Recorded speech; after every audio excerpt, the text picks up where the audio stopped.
Au printemps 2022, j'ai élevé chez moi des blobs pour une expérience participative du CNRS. J'ai tout filmé avec mon téléphone et j'en ai sorti 2 vidéos sur cette chaîne YouTube.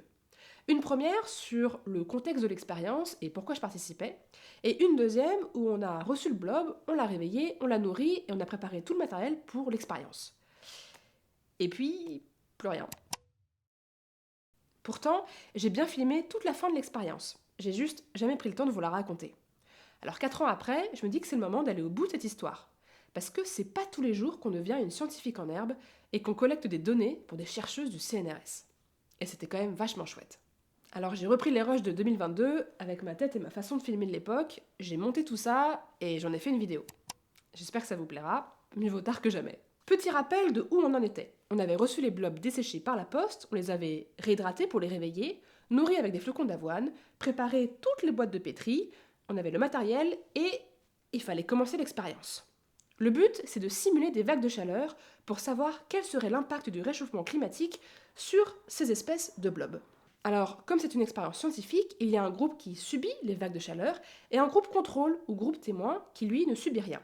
Bref, c'est le b.a.-ba de la démarche scientifique. Alors même si j'avais l'impression d'être plutôt préparée, vous allez voir que c'était plus compliqué que prévu. Retour en 2022 avec mon moi de l'époque. Alors, ça, c'est les blobs contrôle qui ont bien colonisé leur boîte. Donc, ils vont être prêts pour le protocole. Ça a pris quasiment une semaine depuis le moment où on a réveillé le blob. On avait une souche un peu lente, la souche B3, elle est un peu lente.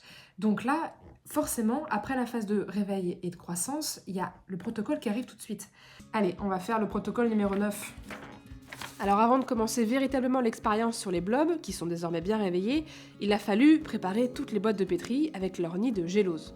Ça, il faut le faire tous les jours, et comme d'habitude, on fait tout en double, les boîtes contrôle et les boîtes expérimentales. Notre gélose est en train de se durcir tranquillement pendant 15 minutes. C'est toujours la même chose en termes de protocole expérimental, simplement en fonction du numéro du protocole, ici le numéro 9, on a des variations de température différentes. Là, on va simuler des vagues de chaleur. Donc pendant 1 heure, on va allumer cette magnifique ampoule chauffante le matin et le soir. Bon, il a donc fallu trouver une lampe adaptée pour cette ampoule chauffante et un système pour la maintenir au-dessus de la boîte où se trouvent les blobs qui vont subir l'expérience. Il y a eu des tests et du bricolage, mais finalement, j'ai trouvé un système. Il faut toujours avoir le même espace-temps entre le début de la manip et la fin de la manip. Donc là, on va les faire tous les soirs, le début à 21h, et on va relever les résultats tous les matins à 10h. La première partie de l'expérience, c'est de les multiplier, histoire de s'assurer qu'on en ait toujours assez pour la suite du protocole. Cela permet aussi de surveiller leur croissance et comment ils grandissent. C'est beau, hein? Moi, je trouve ça vachement beau. Un peu de flocons d'avoine frais pour les nourrir, sachant qu'ils auront colonisé tout ça dès demain. Cette partie croissance de l'expérience est testée en conditions normales, mais aussi sous les vagues de chaleur. Mais c'est pas tout. Attendez, je vous explique. Il y a 2 choses qui se passent en même temps dans chaque boîte. Il va y avoir 2 expériences, l'expérience qu'on va appeler croissance et l'expérience qu'on va appeler exploration. Et ça, à chaque fois, à dédoubler pour le groupe contrôle et le groupe expérimental. Pour ne pas m'y perdre, je suis scrupuleusement le fichier PDF qui détaille chaque protocole. Ici, je fais défiler les pages qui correspondent juste au premier jour. Ouais, pour faire cette expérience de sciences participatives, fallait bien s'accrocher.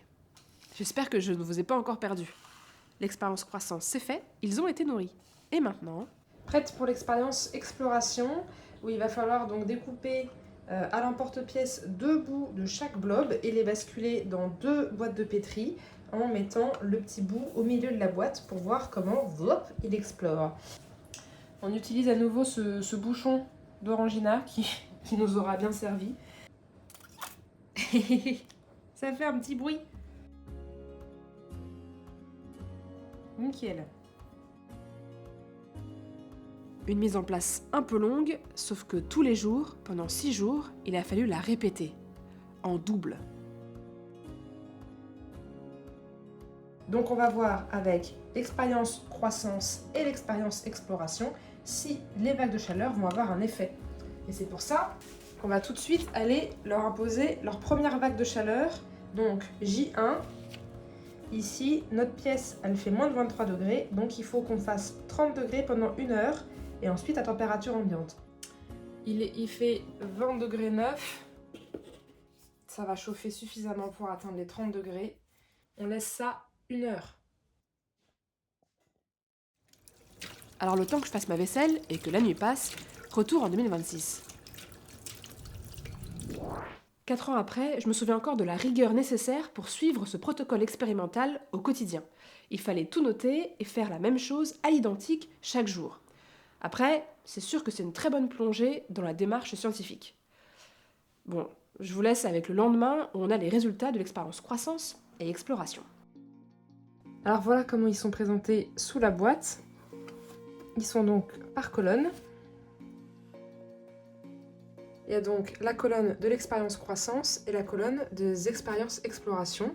Exposé à la chaleur, ce qu'on est censé démontrer, c'est que le blob ne grandit pas ou grandit moins. Ça, c'est le blob qui était tout en haut, donc qui était plus exposé à la chaleur. On va le voir.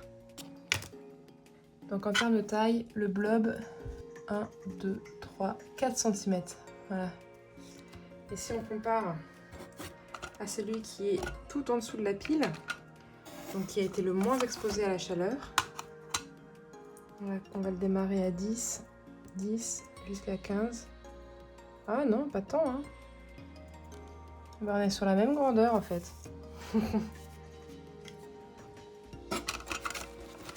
En revanche, ce serait intéressant de comparer avec les blobs de la boîte contrôle, ceux qui eux n'ont pas du tout été exposés à la chaleur. Ils sont positionnés pareil, exactement pareil. Si on regarde le blob numéro 1, il arrive aussi à 14,5. Et le petit dernier blob là, celui qui est tout au fond. Si on le met au niveau du 10, il arrive aussi à 14,5. Bon bah tout ce petit long grandit un peu en même temps. Un peu décevant, hein? Les vagues de chaleur ne semblent pas avoir eu d'effet sur l'expérience, en tout cas pour ce premier jour. Alors, est-ce que c'est notre hypothèse de départ qui est fausse? C'est vraiment trop tôt pour le dire. Heureusement, la science ne se fait pas seule et ce résultat ne veut rien dire tant qu'il n'est pas répliqué encore et encore. D'où l'intérêt d'une expérience participative, avec des centaines de personnes en France qui suivent le même protocole, avec les mêmes outils, en même temps que moi. En attendant, il faut bien documenter le résultat, donc on prend chaque boîte en photo et on trie le tout. À la fin, tout sera envoyé au CNRS. Je vous raconte pas l'enfer pour nommer les fichiers et bien s'y retrouver. Vous avez compris, les jours suivants, il a fallu refaire toutes les manips. Préparer les boîtes de pétri avec la gélose, faire les découpes, mettre du flocon d'avoine pour nourrir les blobs, préparer l'expérience exploration, simuler les vagues de chaleur, puis attendre la nuit et le lendemain faire les photos de chaque boîte avec les mesures et faire le suivi de la croissance et de l'exploration. Au final, à la fin du protocole, 6 jours plus tard, je savais pas vraiment si ça avait fonctionné. J'ai même arrêté de filmer, par manque de temps. Mais j'ai suivi une vraie démarche expérimentale pour le CNRS depuis chez moi. Une expérience qui m'a demandé beaucoup d'implication, de précision et de rigueur. Pour conclure cette vidéo, j'ai fait des recherches pour savoir si les équipes scientifiques du CNRS, dans mon souvenir, elles n'étaient que 2 chercheuses, dont Audrey Dessoutour, dont on a parlé dans le premier épisode, juste ici. Donc je me suis renseignée pour savoir si des résultats étaient sortis entre-temps sur toutes les données récoltées par tous les bénévoles de cette expérience participative qui était unique en France par son ampleur. Et le seul article que j'ai trouvé, il date d'il y a 2 ans et demi, en septembre 2023. Les premiers résultats provisoires, c'est déjà le nombre de participants. 3500 volontaires, 6900 protocoles qui ont été réalisés, puisque chaque volontaire pouvait faire plusieurs protocoles expérimentaux. Alors ça fait beaucoup de jeux de données à analyser, mais ce qui en est sorti, c'est que les blobs sont bien sensibles aux vagues de chaleur, mais c'est pas la même chose en fonction des espèces. L'espèce de blob la plus répandue en France est plus sensible que l'espèce de blob plutôt à l'étranger. Alors, ils ont analysé les données sur l'expérience croissance, là on est sûr qu'il y a un impact, mais sur l'expérience exploration, pour l'instant, en tout cas à l'époque, il n'y avait pas encore de résultats. Alors j'en retiens quoi de tout ça? Pas que la science, ça prend du temps. Ça prend du temps à faire pendant l'expérience, à préparer, même si c'est les chercheuses qui s'en sont occupées, mais aussi après, pour l'analyse des données, pour en tirer des conclusions fiables. J'en retiens aussi que ces conclusions, elles ne valent rien si elles ne sont pas reproduites par d'autres équipes ou d'autres personnes. D'où l'intérêt de la science participative. Faire participer les citoyennes et les citoyens à cette démarche de collecte de données, à cette démarche expérimentale, c'est un très bon moyen de comprendre comment la science fonctionne. Et moi, j'ai appris beaucoup alors que je pensais déjà savoir suffisamment. Pour finir, je vais vous laisser avec des images peut-être un peu plus poétiques de blobs qui grandissent. Parce que voir un être unicellulaire qui grandit devant nous, c'est assez merveilleux. Et je me suis un peu amusée à faire des accélérés. Je vous laisse sur ces images, j'espère qu'elles vous plairont.